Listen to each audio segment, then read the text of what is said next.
What's good with it? What's good with it? What's good with it?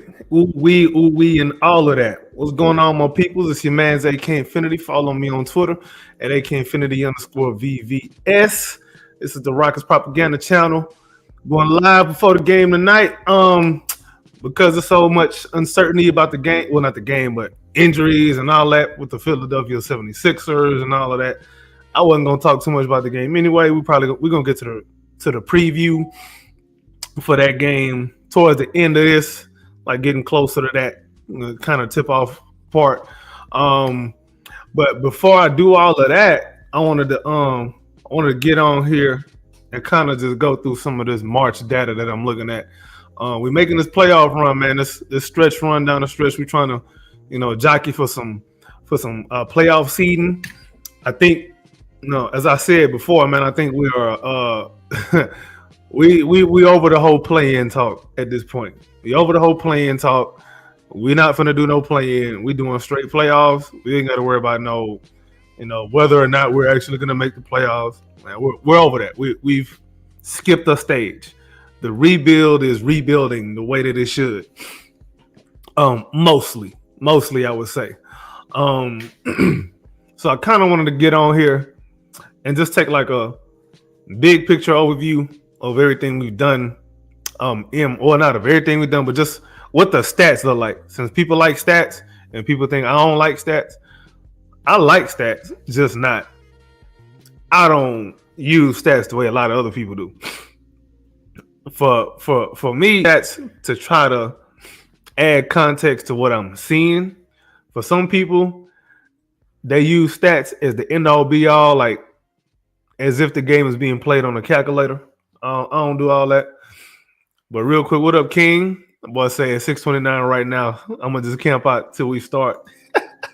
King, you a real one, bro. Salute for sure. Salute for sure. Yeah, man. But yeah, let's go ahead and get to it, man. So what I'm finna pull up right now, I'm finna pull up this advanced analytics, advanced numbers for March at the moment. All right, I think we good to go. Yeah, here we go. So peep this. So leading the way by way of net rating on the team, no surprise, right? Tari Eason. Plus damn near a plus 19. So that's good. Just FYI, everybody in the rotation is a plus. And everybody really on the team is a plus except Reed Shepherd, which, I mean, take that with a grain of salt. Rookie, I don't really hold too much weight on that right now. But yeah, man, Tari Eason, obviously, analytics darling. It's a guy that when he's on the court, no matter what, we just better off for it one way or the other. Like, he's always a net positive. If you look at the box scores game by game by game, if you look at the plus minus, he's typically a positive. Now, when you look at net rating doesn't actually show you lineup data and who they're playing with a lot of the times, but you can kind of, if you watch the games enough, you can kind of deduce, what is what, if you know what I mean. If you really understand what you're watching. King said there's lots of intangibles that don't show up on the stat sheet. You damn right. But Tari got tangibles too. So yeah, that hustle that he plays with, man, is unmatched on his team, damn near in the league. We can see that there. Like, a lot of times, man, this net rating is really high for like role players, especially high level role players. Because when you think about it, if you look at championship teams, man, a lot of times it's not really the superstars, it's these role players that's making a difference around the edges. When you hear people talk about making a trade around the edges, it's really these role players, it's really a certain skill set. And then some of these role players have a bunch of different skills that they bring to the court that contribute in a positive way.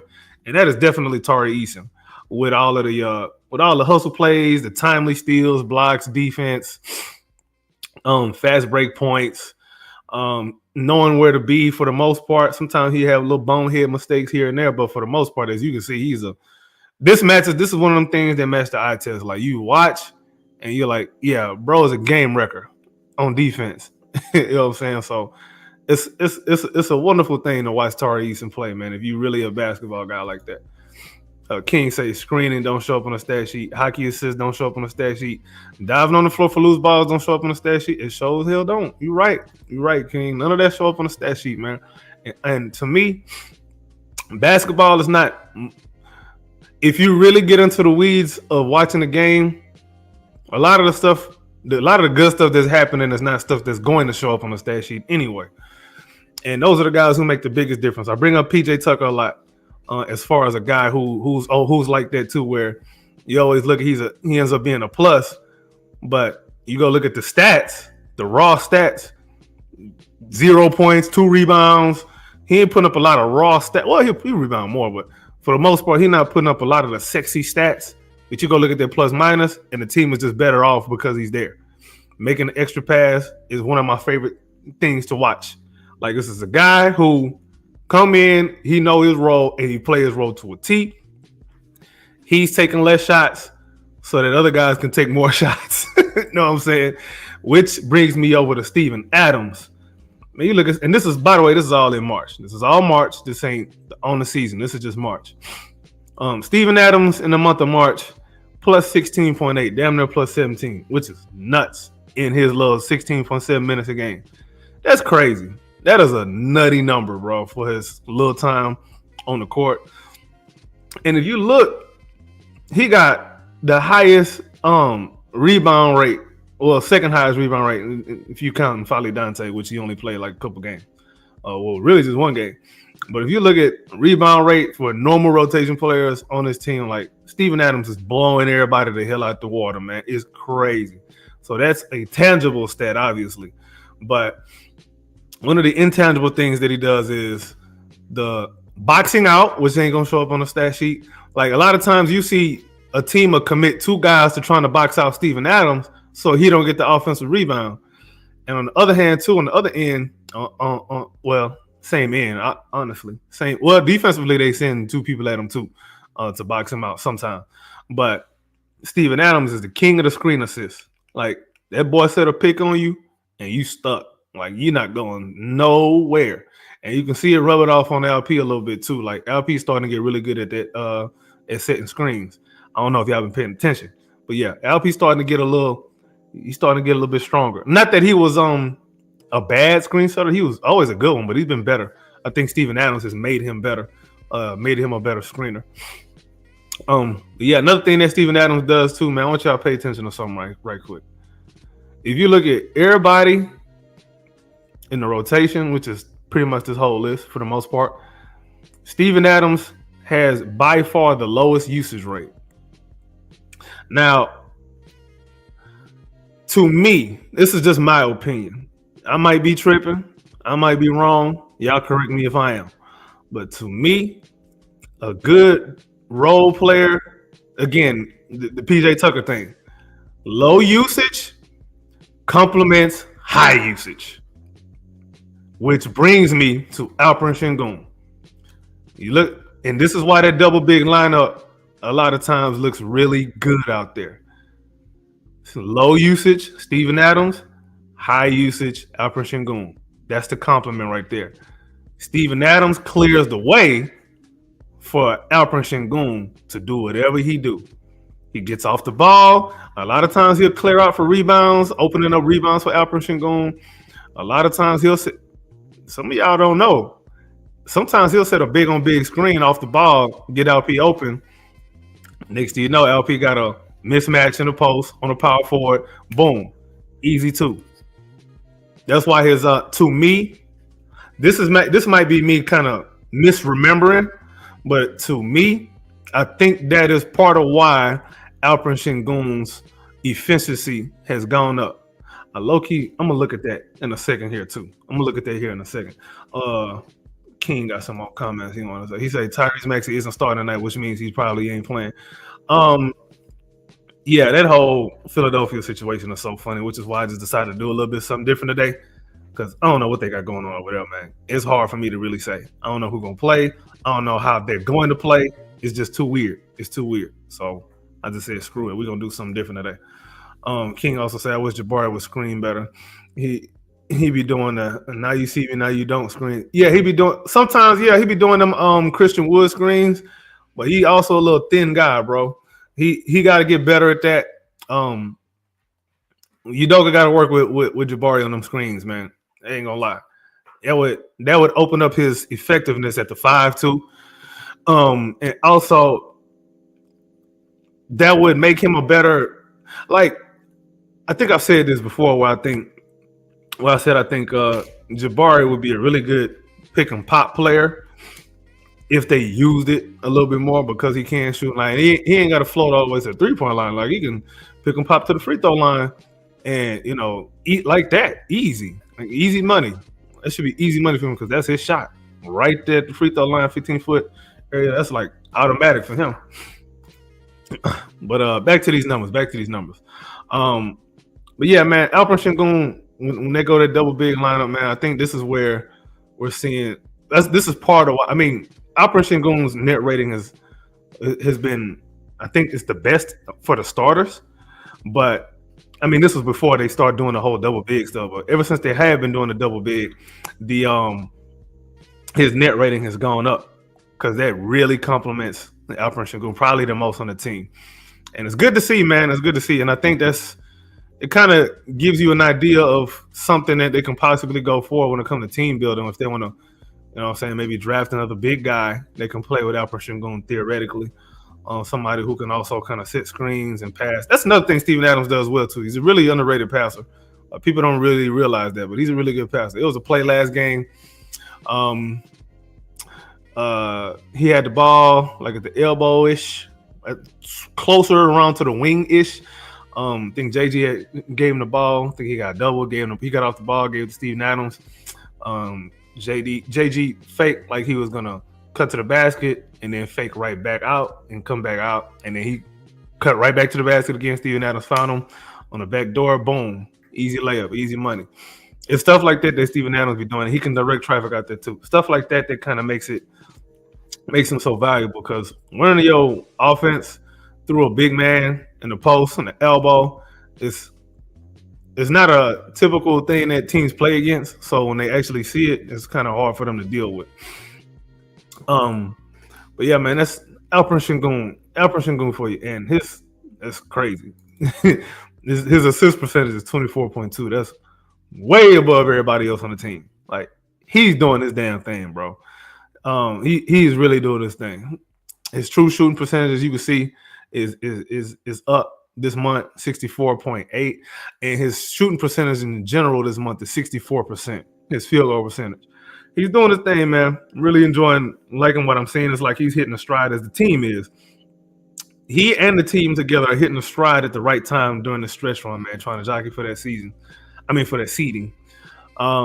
Amen Thompson, he's only played 4 games this month with that ankle sprain, but in his 4 games, you can see what he's doing, man. He's 4th in net rating, 9.8, damn near 10. His usage has gone up as the season has gone on. Like, he has slightly, and this is just for this month, he's got a little bit less of a usage than Fred VanVleet this month. I got to check and see what it is on the season, though. But I want to see that. That's what I want to see. Like, if you even look at, well, we're going to get to it later. We're going to get to it a little bit. Fred VanVleet, you look at his usage, 16.6. That's down from the season. He a little bit more than that on the season, but he's taking a step back. He's just playing more of a role now. His young guys are starting to. He's trusting his young guys more. I want to say he's trusting his young guys more. He's doing this. He's since coming back. He hasn't really had to turn on the jets and be too aggressive offensively, except for that one quarter against who we played last? Mavericks? That wasn't the Mavericks. Who the hell we played last? I can't even remember. Whoever the hell we played last and that we the Bulls.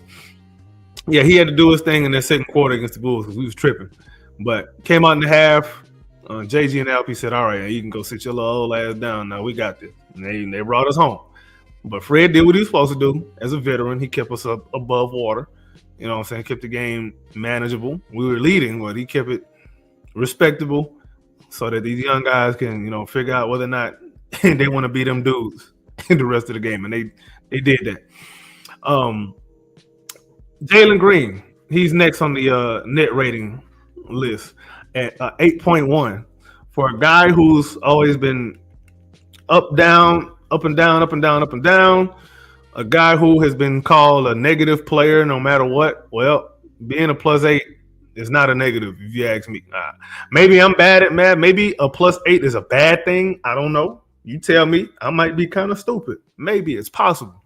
But shout out to JG for actually, you know what I'm saying, being a positive on the court this season for most of the season. One might also say JG probably been the most consistent player on this team this year. That ain't saying much, but he's been more consistent than everybody else, including our position going. Low key, it's just that there's no attention on it. Up here, kind of been up and down too. It really ain't kind of like he's been up and down. He really has. So there's that for you. What's another thing JG doing good, or at least what the numbers are saying? True shooting percentage. I don't like the 52.7. I want that more around 56 and above. But I will deal with that because his aggression hasn't waned at all. He still stayed aggressive. Been a couple of games where he's got to the free throw line this month too. So I think that kind of helps the true shooting percentage out a little bit. But you know, he's got room to improve, and I think he's on an upward trajectory right now. He's starting to hit that March Jalen Green that we know and love. Oh snap! King said something. King said, "Bulls." Oh yeah, appreciate you. Yeah. Generational hater. Oh man, I ain't see you in here. Shout out to you, man. I think it's my first time seeing you in here. JG been playing through injuries and getting mauled at the rim with no cause all season. This is very true. That's not a generational hating comment though, man. I was expecting some hateration going on, but appreciate you for the comment, man. All right, Dillon Brooks. I hate that I like Dillon Brooks so much, and it's gonna be kind of hard for me to justify some of his numbers. So the one thing that sticks out to me about Dillon Brooks, my oh my, I want y'all to check this out. Some of y'all probably already see it, bruh. Dillon Brooks got a 20% usage rate. 20%. This is Dillon Brooks, who's supposed to be a fifth option on this team. Matter of fact, let me see where he ranked. Tari Eason got a higher usage.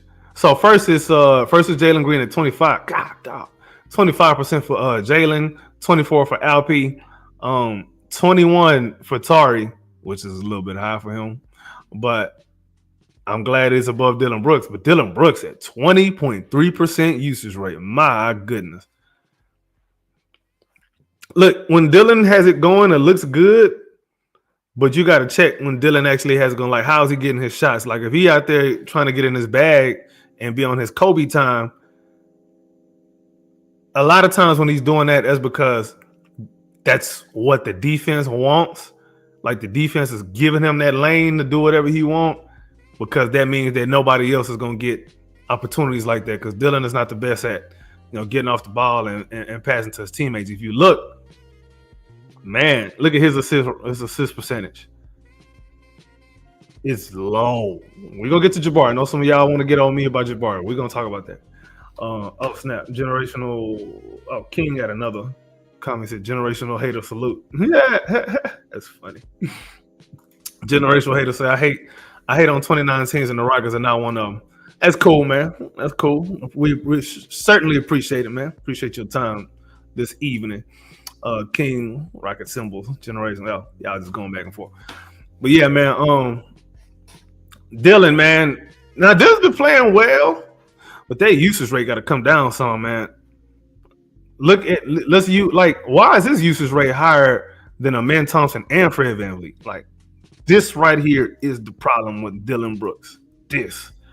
Nothing like the other stuff he does is decent, it's cool, not really tripping. Like when he can take advantage of a mismatch every now and again, but I think we kind of lean on it a little bit too much. Like, we got to dial some of that back, and them opportunities need to go elsewhere. Honestly, this 20% usage rating is ridiculous for Dillon Brooks. Now, Jabari. He's played 9 games this month, which is every game this month. His net rating is 5.5, which, as much as I was talking all that nonsense about him being very important to this team, I'm still on that. Honestly, it's not going to reflect necessarily in the net rating, but Jabari's game doesn't. His effectiveness doesn't fluctuate up and down like a lot of other guys. Like, it's a steady thing. Like, you know what you're gonna get. You know what's gonna happen when he's on the floor. You know how he's gonna shoot. You know how well even the shooting is a little bit. It hasn't been the same since he came back, outside of maybe a couple of games. But Jabari, he's a guy who knows his role. You know what you're gonna get out of him, time by time by time, play by play, game by game, quarter by quarter, all that. You know what you're gonna get out of him, no matter what. It's just consistent all the way through and through. His usage is also 17.1. That's 3 points below Dillon Brooks.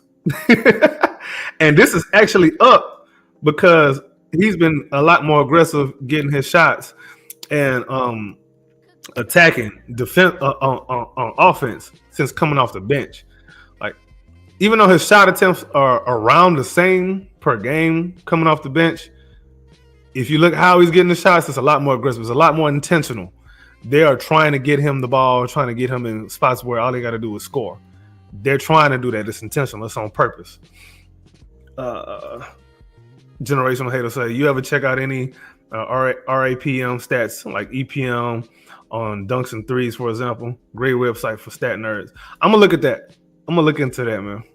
I'm going to look into that. Oh, then we got like 8 minutes before this game tip off. So this is what we're gonna do now. We're gonna look at lineup data. By the way, I'm on NBA.com if y'all can't tell, so y'all can go do this yourself, so you know I ain't just making up numbers and capping to y'all. All right. So let's peep these 5-player lineups. I don't know if I want to go by. Let's not do traditional. That's old school. We're gonna do advanced. All right. Now, I don't know if I want to do minutes or I want to do net rating. I'm going to do minutes. Let's do minutes. All right. So, the most used lineup this month is Dillon Brooks, Jalen Green, Amen Thompson, Tari Eason, Alperen Sengun. I think this was mostly when Fred was out. This lineup has actually been stupid good. It's a plus 31.3, which is crazy good. I can work with this here. The good assist rating of 23%, or assist ratio of 23. Assist percentage is 61.9. Defensive rating is 105.7, which is just about where we at on the season as a team. But that offensive rating is crazy. I can tell you why. At least from the eye test perspective, you got Tari Eason, Amen Thompson, and Jalen Green, you got 3 guys who want to get out there and run, and they will be very intentional about it. So that's probably what it is. But then again, when you sit here and you look at pace, the pace don't match that. So maybe I'm tripping. Rebound percentage is 51.5, which is, I believe that might be less than where we at on the season. Is that less than where we are in the season? Oh no, I'm tripping. Yeah, this is on the season. Never mind. This is still March. I'm tripping. We still in March. But yeah, this lineup right here has been really good. I ain't gonna lie, man. Like, I really ain't got a whole lot of complaints about it. Like when they play together. Second most used lineup this month is Fred VanVleet, Dillon Brooks, Jalen Green, Alperen Sengun, Jabari Smith Jr. Ho hum. Regular 15.3 net rating. Y'all already know about this lineup right here, man. This is our solid lineup. I guess one would say either Fred or Jabari might be an issue in this lineup, but I don't even see the issue. This is the lineup that got you to the 2 seed. So I wouldn't even do too much complaining about that, man. Hold on. We got some comments. King says Jabari might be a late bloomer. I'm convinced when he comes into his zone, he's going to be scary. Yeah, I've been saying that too.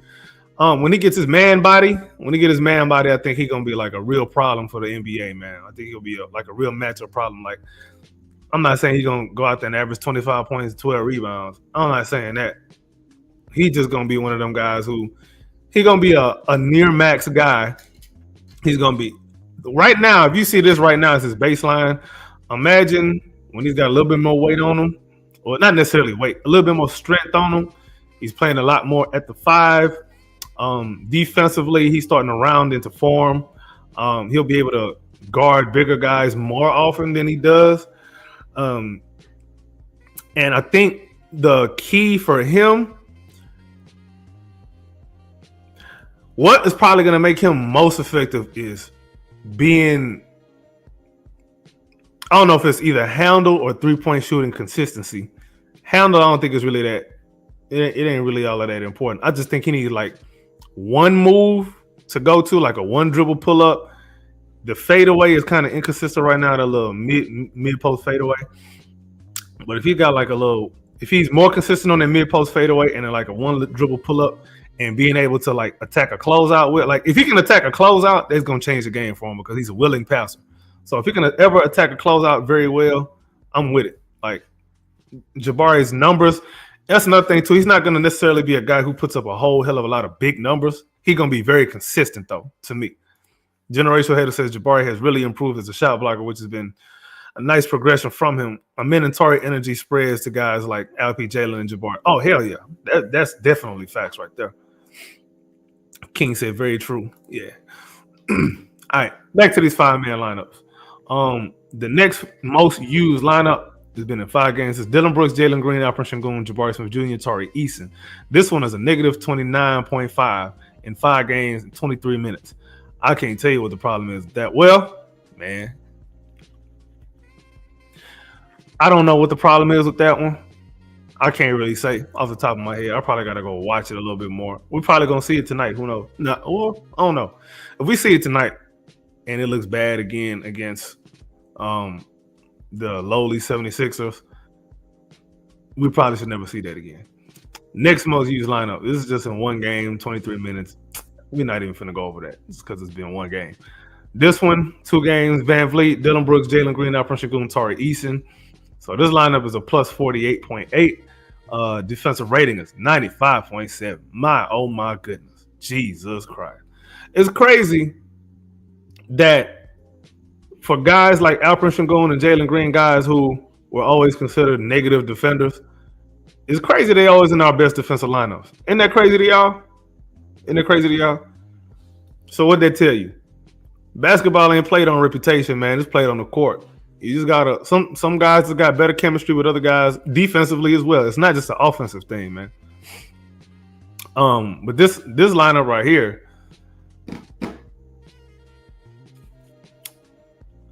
I think this might be the lineup that it's possible that they even go with a lineup like this when Amen Thompson comes back. It's possible. And the reason I say that is that lineup, if you look at the same lineup and replace Tari Eason with Amen Thompson, that same lineup is horrid. Analytically, for everybody who loves analytics, that lineup is absolute garbage. Absolute. You can't keep starting the game at a deficit every game like that. But this lineup, you put Tari Eason in there in place of Amen Thompson, all right. And then you come off the bench with Amen and Jabari off the bench, let them build some chemistry with each other. You know what I'm saying? Amen can create for Jabari, get him shots, get him, be more aggressive getting him shots, and Amen Thompson can be more aggressive getting himself shots. I like that 1-2 punch coming off the bench, but that's just me. That's just me, man. Another lineup that we not gonna look at too much because it's negative 51.5, and it's a lineup that we'll probably never see again. Holiday, Landale, Tate, Nate Williams, and Cam Whitmore. We're not even gonna waste our time discussing that. Dillon Brooks, Jalen Green, Alperen Sengun, Jabari Smith, Amen Thompson. This is a lineup that, in theory, you would think would be good. In 16 minutes, this lineup is minus 10.7. In 16 minutes. Let's see what they do good. Let's see what they're not good at. They're not good at defending anybody, which don't make any sense with their lineup. They can score, but they can't guard. That's bad. You would think a lineup with Dillon Brooks, Jabari, and Amen Thompson, you would think they'd at least be solid defensively, but they're bad defensively. Don't make no damn sense. Yeah, this game finna tip off here in a second. Y'all let me know if y'all want me to even go through like matchups and who gonna scrap and all that for the 76ers, man. I don't feel like doing it. I don't even know who gonna play. Honestly, I don't even know who gonna play. Generational Hater said a lot of these plus minus stats have flaws because they don't take things like opponent strength into account. This is very true. RAPM stats were created and have been continuously refined to address the inconsistencies of plus minus. I'm gonna look more into that then, man. You're right. King said I'm gonna have to check out some RAPM. Yeah, I'm gonna do the same thing, man. There's a few stats like RAPM models, and most GMs have their own teams that create their own models using more in-depth data. Man, we got to use some commas in there, boy. But stats like EPM use play-by-play data, so it knows what's happening at all times in every game. Okay, cool. I'm going to look some of that up, man. And let's go ahead and wrap this thing up. Matter of fact, hold on. Let's do this. Let's go ahead and do the whole little rundown of whatever the hell we going to deal with tonight with the 76ers. He said, I don't know dudes who's playing for Philly tonight. Right. I don't know either. I haven't really kept up a lot with Philly this season because screw them. They're just not a fan of whatever's going on up there, man. Injury report for Philadelphia, everybody's injured. Let's just say that. For the Rockets, it's Amen Thompson and Reed Shepherd. Who's scrapping? Man, listen. Maybe some fans in the stands is going to scrap. Maybe somebody from Philly in the stands, wearing a James Harden jersey, and there's going to be somebody else from in the crowd, maybe with a Amen Thompson jersey. He's going to grab the person with a Philly jersey and toss them onto the court. Maybe that's what's going to happen. I don't know who's scrapping tonight, y'all. X factors. Referees are the X factor right now for the Philadelphia 76ers. If they decide they're not going to call no fouls for the Rockets, then the 76ers got a chance. For the Rockets, X factor is going to be Ime Udoka and his rotations. That's the X factor for the night, man. Matchups to watch. Jalen Green versus the referees. Does he get to the free throw line tonight? Yes or no? I say no because he doesn't get to the free throw line like that. Keys to the game. All right, I can be a little bit more serious on this one. Keys to the game. Take the game serious. Don't get them like I've been saying the last couple of games against booty juice ass teams. No offensive. Make sure you defensive rebound. Protect the 3-point line, guard at the 3-point line. Do not turn the ball over. You turn the ball over and you give up offensive rebounds. Those are the two easiest ways to let a team that got no business playing ball with you. It's the easiest way to get them some confidence, and now they feel like they can beat you. Now they riding the high on you. So just keep that in mind. And don't let them get hot from three because that's another equalizer. The three equalizers in basketball: offensive rebounds, 3-point shot, and turnovers, which usually turn into extra opportunities for the other team. So no equalizers for Philadelphia. All right, halftime and final score. I probably ain't gonna be that serious with this one. Halftime, let's say 78-45 at halftime. Rockets. Final score 137-101. Rockets. Maybe player of the game. Hell. Aaron Holiday. Yeah, bro. Oh no. All right. King says I already read that. King said my matchup to watch for is Dylan and John Doe. God, dog, you call him John Doe. That's disrespectful, but I agree with it. Matchup to watch. Dylan Brooks and John Doe. Rockets have dominated rebounding stats all season, but after out-rebounding our opponents by plus 51 in the last two games, we've grown our margin even more. Yeah, that's a win condition for us. If we rebound, we typically win. If we don't, we damn near guaranteed to lose. King says scrap might be Nick Nurse and Tony Brothers. Oh, Tony Brothers reffing? Man, I don't know, man. Philly might have a chance. Tony Brothers don't like the Rockets for whatever reason. King is laughing. Anyway, that's about it for this little quote unquote pregame. Appreciate everybody for pulling up, watching me go through some of the data that I'll be looking at sometimes. At least what I think is important. Let me know if y'all like this though in the comments or not. I can do this a little bit more often. I might start doing this a little bit more in previews and game previews. Just to spice it up a little bit, switch it up a little bit from time to time. So y'all let me know what y'all think about that. In the meantime, if you still here at this point and you ain't subscribed, don't be ahead of your whole life. Hit that subscribe button, hit that like button, leave a comment for me down below. This is your man's AK Infinity. Follow me on Twitter /X at AK Infinity _VVS. This is the Rockets Propaganda Channel. We out.